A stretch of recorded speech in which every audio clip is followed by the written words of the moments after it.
Happy Thanksgiving. Tradition. When I think of Thanksgiving, I think of tradition. I think that it's important to have tradition.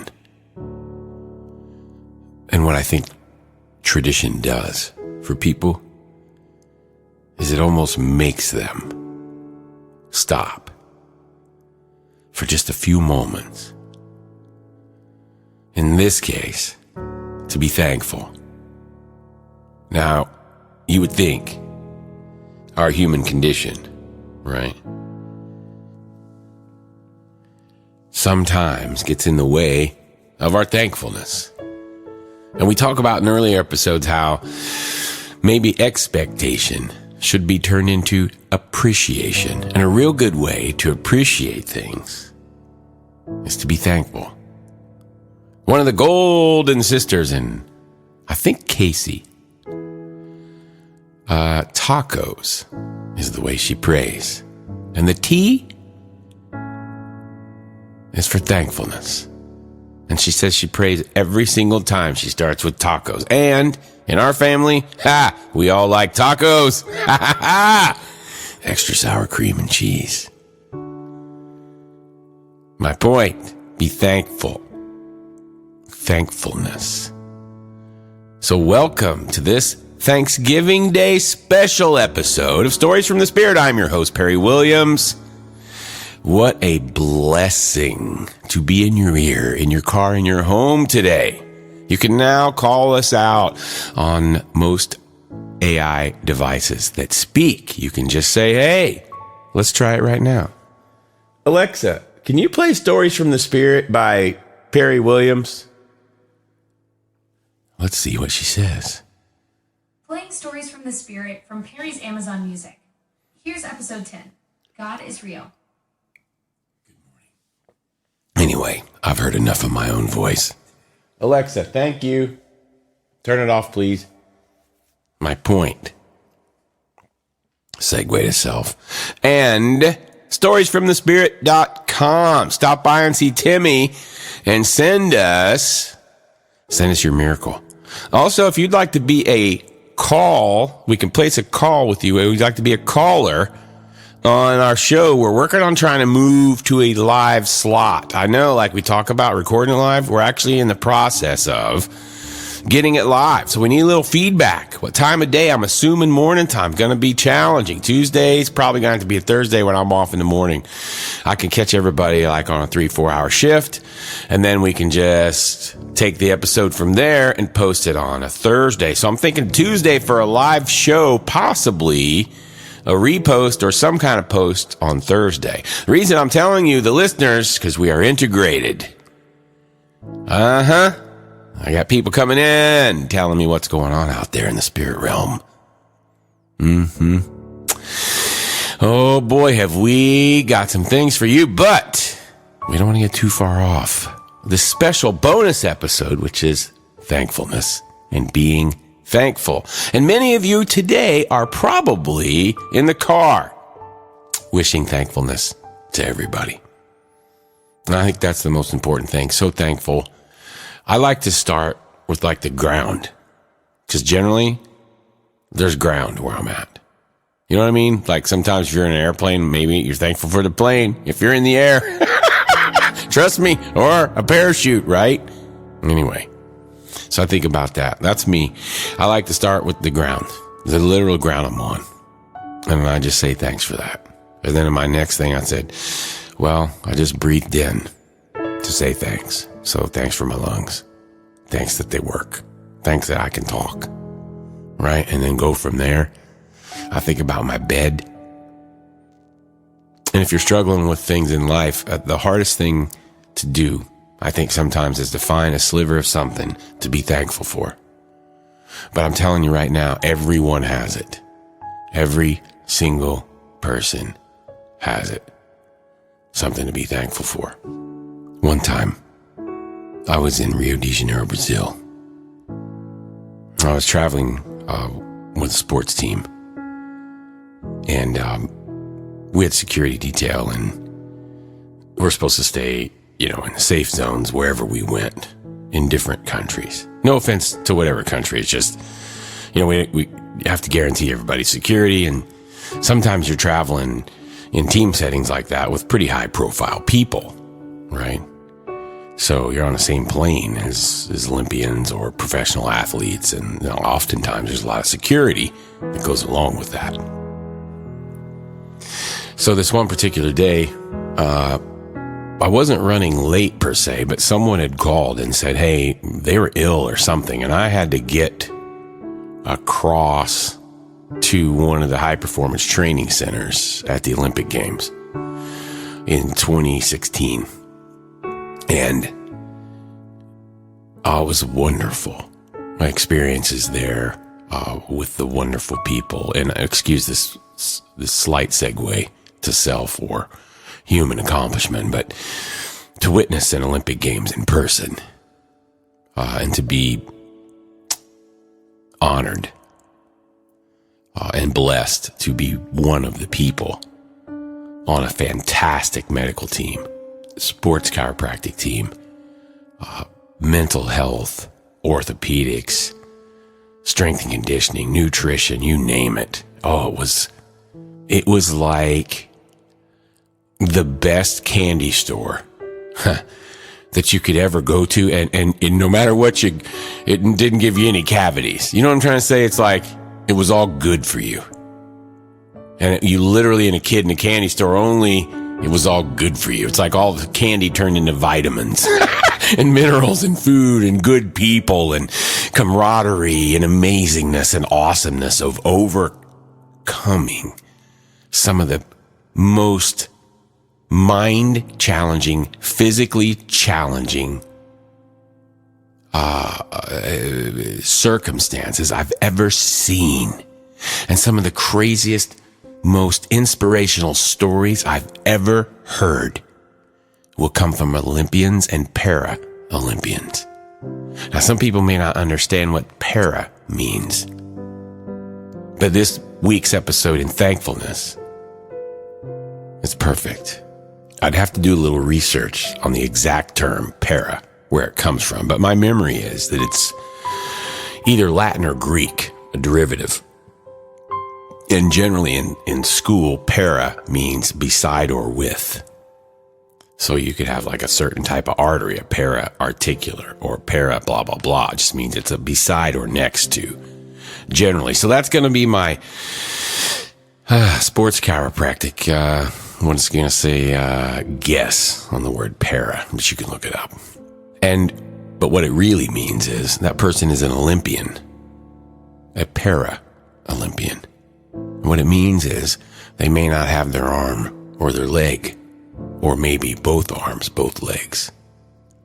And they still manage to excel fantastically at a sport better than you and I are, quote unquote, what some would call able-bodied, end quote. It is important to count your blessings. 100% facts. One of the other things that really impressed me about Olympians that may not have all of their limbs, they have the strongest mental fortitude of almost anyone I've ever met, because they have had to, haven't they? You talk about a path. Someone who is blind, someone who is deaf, someone who is both, someone who has lost sensation below their neck and cannot move. We take care of those people. Sometimes we have people who don't have an arm or a leg and they still have pain in that phantom image that they no longer have. It's in their brain. There's tricks that we can use, like with mirrors and different things that we can help confuse their brain, right? And a lot of times in my experience as a chiropractor, we can help with that as well. Amazing if you can take phantom pain away from somebody. Pain it lives in the brain. Pain lives in the brain. Anyway, we're getting off the subject, but my point is, also, let's start thinking that maybe that thing that everybody's been living with and dealing with, maybe it's fixable. Did you hear what I said? Maybe that thing that you're living with that you think's not fixable, God can fix it. Someone can fix it. Or a person can fix it. There is a person, a living, breathing human being that can fix your problem, can help you fix your problem around you. I promise. He will send you. There's someone around you. I promise there always is. It's that smart voice in your head maybe that leads you out of the wilderness, right? Or it's that smart friend that's been married 50 years, been going to the same church for 20, which means they understand how long-term relationships work. My dad used to always say it like this. He would say to me, he'd say, just make sure when you're asking that advice from that person, make sure that person is well versed in what you're wanting advice for. You know what I mean? You ask a person of faith of 50 years, you're going to get a person of faith's advice. You're going to get a person of faith's advice, aren't you? If you talk to somebody who's been married for 50 years, they're going to give you married for 50 years advice. Remember that. Okay, so when you're calling your buddies to get echo chambers that just agree with everything you say, make sure you're calling the ultimate buddy, quote unquote. Know what I mean? Anyway, but you can call him. Back to Rio de Janeiro. As I mentioned, someone had called and they needed fill-in work that day. I wasn't scheduled to be there until later that day. Sometimes, well, not sometimes, all the time. We had to have people there 24/7 because the different time zones and sometimes those events would be at crazy times. So I was like, no problem. It's the middle of the day. I can hoof it over there. Well, it was approximately 45 minutes to an hour, a walk, to get there. So you kind of had to think ahead. And traffic wasn't so you didn't exactly have transportation, depending on where you were. There were certain, I wouldn't even call limitations. There were just different ways of getting places. And this was different than the way we did it here. You know, some people would squawk when we'd go to other countries. And I'd be like, what are you talking about? You can't roll up into some place and expect it to be New York City, people. Calm down. You know, one of my favorite memories of travel is I remember standing outside a venue. It's an Olympic weightlifting event. I want to say it was Junior Worlds. I don't remember what year we were at Junior Worlds for Olympic weightlifting. Segue to Travis Mash. I'd love to get him on the show. Man of faith and also massively accomplished in the world of strength and conditioning. Holds some world records. One of the strongest guys I've ever personally shaken hands with. Fantastic faith-based human being as well. Anyway, I remember being outside there and there was a guy up in a tree and people were ordering from a cart down in the street. But there was a guy up in a tree literally chopping down the fruit and, you know, capping the top of it and then tossing it down. You know, they would just pineapple, whatever it was. I mean, papaya, I don't know what it was. I don't know. I'm from the United States. I have no idea. It's whatever's in the grocery store, dude. That's the fruit I get. I have no idea what it is. So let's just be honest, you know. So anyway, they chop something down, they throw it down to you, and then they scoop it out. They put a drink in there, whatever it is, protein in there, and they got the fruit all around the side. It was one of the best drinks I ever had in my entire life. And it didn't cost me $12 of toxicities of what I pay for every single morning when I get my Taurine energy drink or whatever I get from whatever fast food company charging me $12. I keep paying it every single day, and so do you, many of us. Takes a lot to keep a human body going these days. How many cups of coffee does it take, right? How much sugar? How much processing? How much caffeine? We digress. Source is where we need to get back to. I'm getting a little bit off today. I think it's just the thankfulness. It's got me reeling a little bit. Anyway, back to the tunnel. So I was short on time. I had to fill in for a buddy who was sick. Or something, I can't remember. And so I'm like, okay, no problem. And I looked at the map and I pulled out the thing and I looked around. I'm like, wait, there's a tunnel right there. I can cut through that tunnel. I can be there in 15 minutes.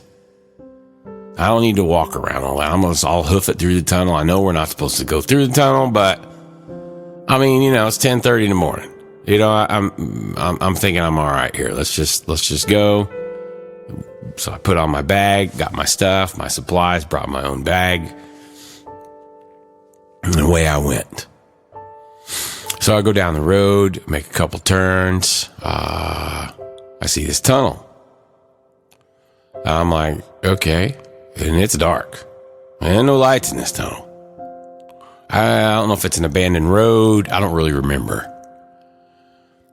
But I went inside the tunnel, and I was hurrying, and I looked. I'm like, whoa, the light was way down there. Right? Way down there.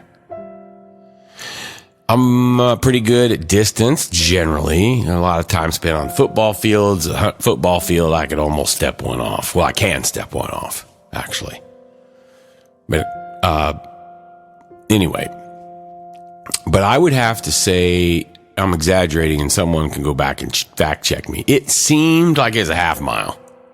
It might have been 100 meters. It may have been 200 meters. It might have been 50 meters. I don't know how long it was, but it seemed longer when you're in it. That's all I can tell you. You ever have one of them dreams, like a nightmare or something? You're like, You're like, oh, man, what did you do? You ever have one of those dreams where you literally worked all night? Like, I had a dream one time that I worked all night, like on my feet, working like on a labor job I used to have, like steel construction or something like that. And I just had a dream that I grind pipe steel. And when I woke up, I was dead dog tired, because in my mind, I worked all night and fitted up pipes. I was a pipe fitter apprentice for a very short period of time, 6 months or something. But anyway, I had a dream that I was on 12-hour days, and we were working 10s and 12s. And we worked 30 some of those in a row. And on one of those days, my mind was just there in that grind. And God bless you, factory worker. I see you out there. Some of you take your scooters to work and your backpacks, and it's 5 miles to the factory from where you live downtown. I see you.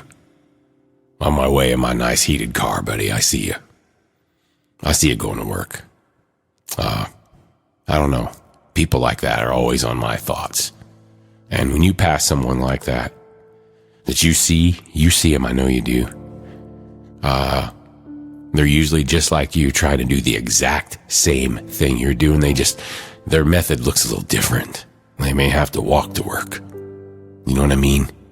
But we're all slinging the same mud. We're all in the same boat. And I think it's time we, call somebody that we know. He lives in the sky. And let's start rowing in the same direction. And let's listen to what do they call that guy in the front of the boat? They tells them what to do. That guy. Anyway, so I was in the tunnel. And I go in the tunnel, first 10 feet, look behind me. You check behind you, checking your 6. You're like looking around. You're like, okay, no big deal. Just a dark room. I've been in a lot of dark rooms. Tunnel way down at the end. There's a light. I got it. I know which way I'm going. No other light in this place. So I started walking through the tunnel. And as I got through there, I was like, man, it's dark. It's too dark to see. I don't have a flashlight. I'm like, wait, my phone's got the little screen thingy. I was like, yeah, here, no problem. Didn't think about bringing a flashlight. Didn't know. Tunnel didn't have lights in it. Why would I? Where I live, most of our tunnels have lights. And if they don't, we don't go in them. Right? Like, hey man, it's dark over there. Okay, go on in there and check it out and let me know how it goes, and I'll throw something into you. Right? Like, man, I don't know what it is. I'm just not a fan of the dark. It's just not my thing, man. So I'm like, I'm too like my cat, Milo, and I, like, y'all see us on the side porch, man. Like, there's the littlest, tiniest noise. A cricket does something. Me and Milo, we jump out of our skin. We're like always ready to defend or attack. You know what I'm saying? Just like constantly. And it's not normal behavior. And what I learned, people, is it's a type of post-traumatic stress. You can laugh about it, and you really should laugh about it more. I learned that from Paralympians as well. And one of my friends, I can't talk about it much, but Joey Brinson was his name. And he was an Olympian, a para-Olympian, and he did not have use of his legs. And the first time that I met him, I was walking up a hill, actually. And I heard a man say, "Hey, leg user, get the bleep out of my way." And I turned around and I said, "What?" He said, "I'm just kidding. My name's Joey. Nice to meet you." And we were fast friends. And he called me leg user. I'd never heard that term before. And the coach said, "Don't pay any attention to him. He's just messing with you." He goes, "Push me up this hill, would you? You got legs." And the coach said, "Joey, leave him alone. He's brand new." I said, No, it's okay." And she says, "Perry, he's just messing with you." I said, "No, it's all right." He said, "I'm kidding you, man. I can outrun you up this hill." I said, "I know you can."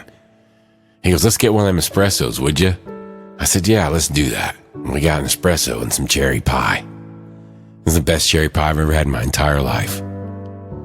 It was my brand new friend. Anyway. Sorry.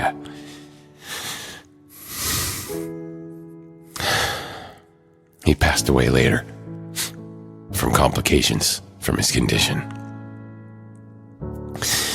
He was supposed to come here, and I was supposed to go see him too. And it didn't happen. I did a scholarship for a few years in his name. Sorry, I didn't mean to tell that story. I had just forgotten about it. You see, when you're thankful, sometimes you remember things to be thankful for. So Joey, I'll make a commitment, pal. I'm going to redo your scholarship. And we'll do $1,000 a year for 5 years. And I'll send it to the paperwork. I'll get it going, and maybe we can talk to somebody that I'll call his coach. And we'll get somebody that knew Joey and tell you what he was like. Sorry. So, back to the tunnel. I was walking through the tunnel, and my flashlight, and I decided the best course of action was just keep my head down, keep my feet moving, keep going. So I had the flashlight down. I'd see step, step, step. You could hear the echoes. I don't know how wide the tunnel was. This particular day, although it was daytime, it was a little cloudy out. It was dark in there. And then I started hearing shuffling noises on either side of me. And I was like, whoa. And the first thing I thought of, honestly, was animals. I thought, Rio, they've got some different animals. I don't know what kind of animals lurk around in dark, cavey tunnels in Rio de Janeiro, Brazil. Do you? Because I don't. Because I saw a monkey one time that I thought could take my head off. Everybody made fun of me. That's a whole separate story. I could probably tell a whole, but I don't even know if I get permission to tell some of these stories. That generally involve me being a knucklehead. But in the end of the day, I saw some creatures over there that I'm like, yeah, I ain't fighting that thing. No thanks. Anyway, this baboon looking thing jump out of a tree at me one time. Yeah, whatever. Everybody made fun of me. Oh, Williams, he talked about Williams and his baboon. Ha, ha, ha, ha, ha. And this thing looked like he was ready to go 3 rounds with Conor McGregor and he'd win. I'm just telling you.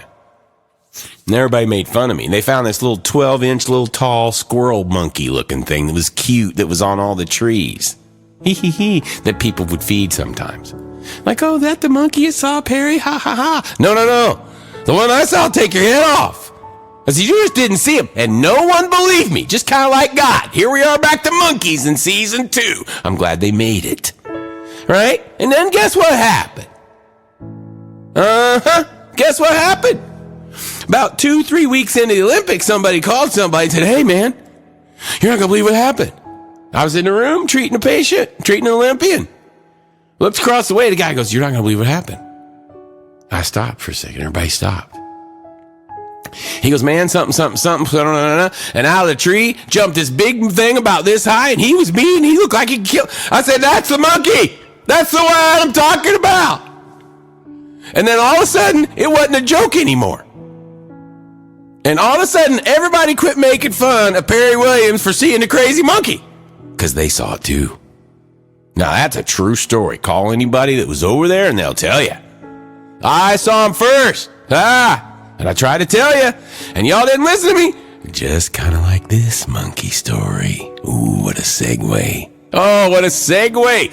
I was born for this, and you were born for this too. It's perfect. Find out what you're born for.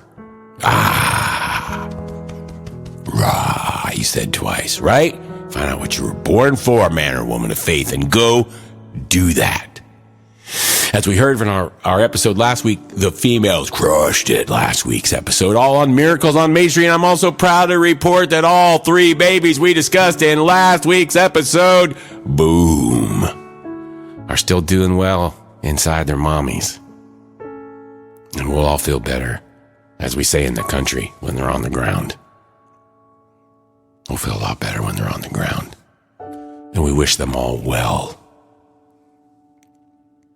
We wish them all happy babies, happy moms, healthy babies. Okay. I'm segueing from the tunnel and the happy stories. Because inside the tunnel, there just isn't a happy story. As I continued traveling through the darkness, the only thing piercing it was my little flashlight. And I heard sounds on either side of me. I thought they were animals. And they were people.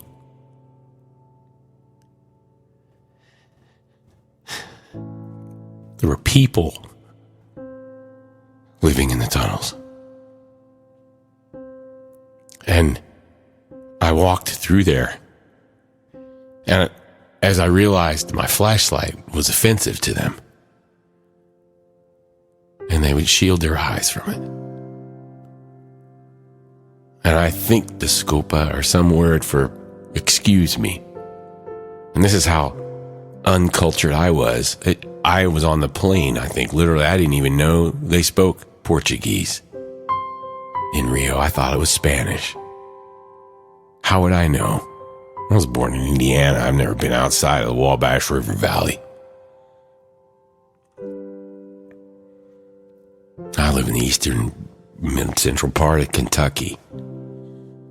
I didn't know that. And I'm sorry, I didn't know that my flashlight was offensive to you. I didn't know that either. And they kind of have a rule down there. If you spend any time with the homeless, a lot of times, sometimes they'll group up, but generally, they'll stay by themselves. It's kind of an understood. Leave me alone, I'll leave you alone. Here's my place, here's your place. And as I continue to walk through this tunnel, now, you're 25% of the way through it, right? And you're hearing all these noises. And they're all people. In your mind, you're just so confused, or I was. I've obviously seen homeless people in the United States, but I've never seen walk through one of them's town before. Because that's exactly what I did. I walked right in the middle of their town with my flashlight and my bag and my supplies and my money.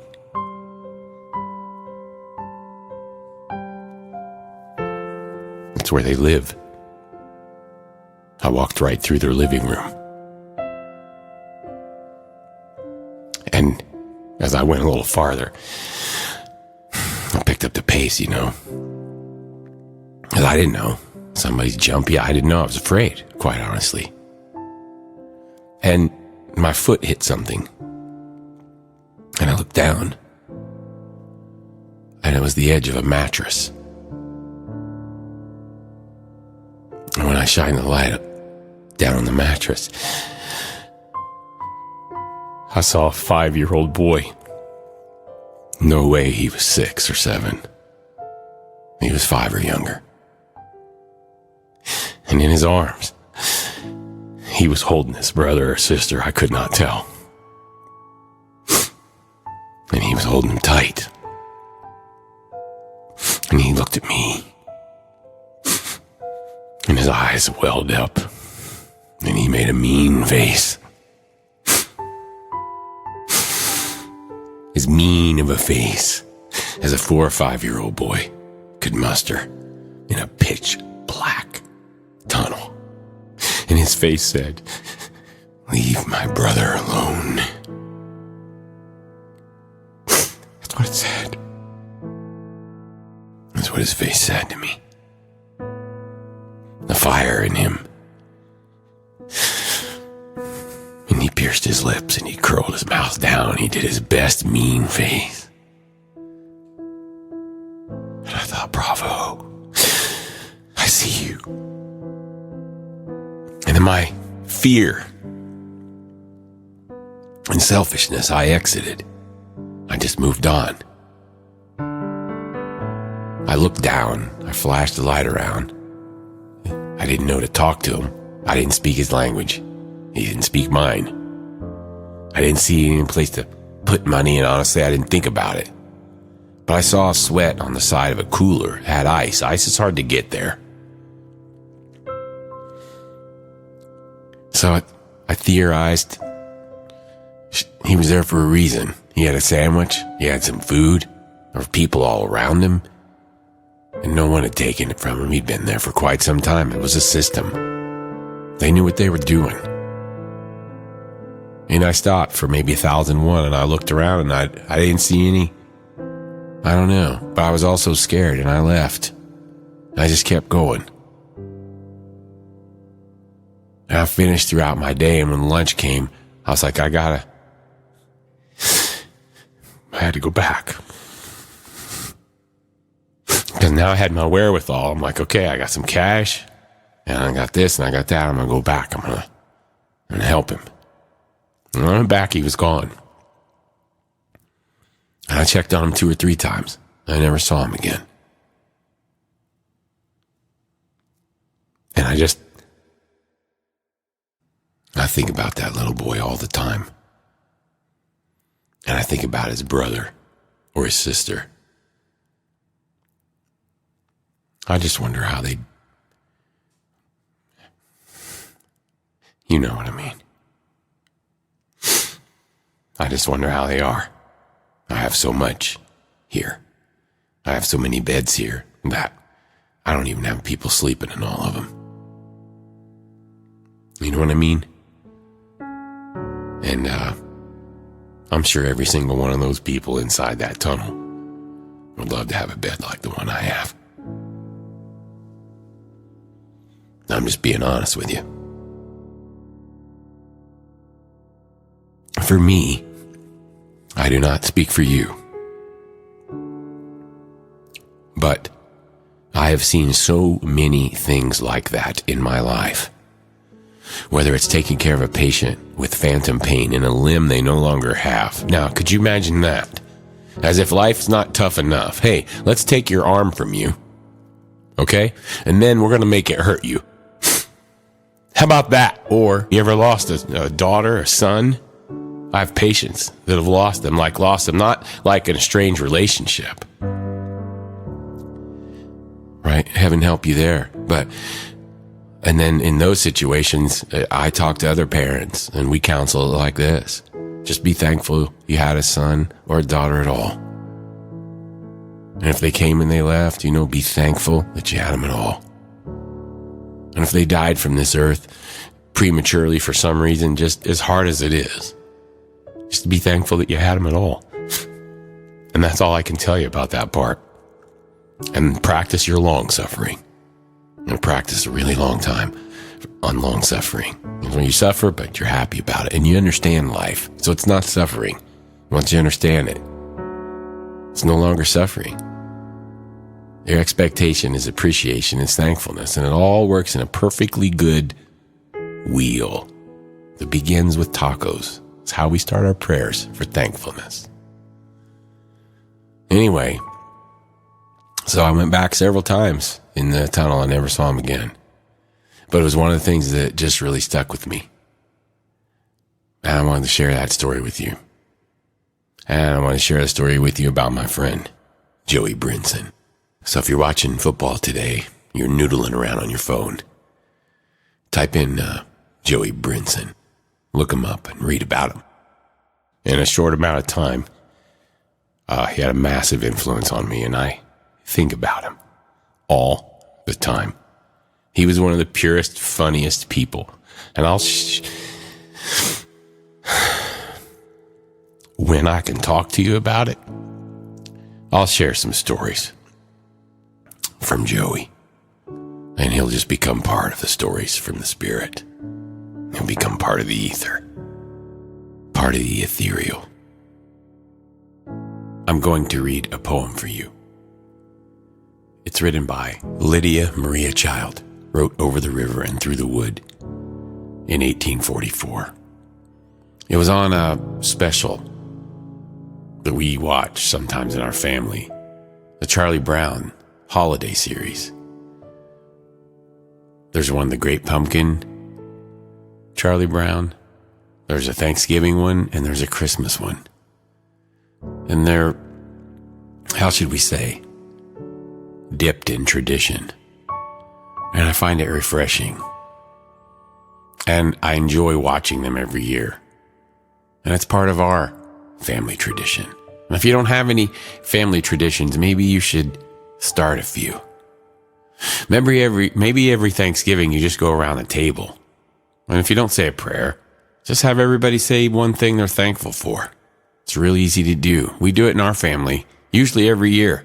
We just start to the left, and everybody says something. It's wonderful. If you haven't tried it, try it this year. It's a fantastic, wait for it, tradition. So I want to read you a little something. It's a poem from one of those traditional cartoons. And they're singing a song called Over the River and Through the Wood. And it's written by, I'm going to look it up, Lydia Maria Child, 1844. Over the river and through the woods. Over the river and through the woods, to grandmother's house we go. The horse knows the way to carry the sleigh through the white and drifted snow. Oh, over the river and through the woods. Oh, how the wind does blow. It stings the nose and bites the toes as over the ground we go. Over the river and through the woods, trot fast, my dapple gray. Spring over the ground like a hunting hound on this Thanksgiving Day. Hey, over the river and through the woods, now grandmother's face I spy. Hurry for the fun, is the pudding done?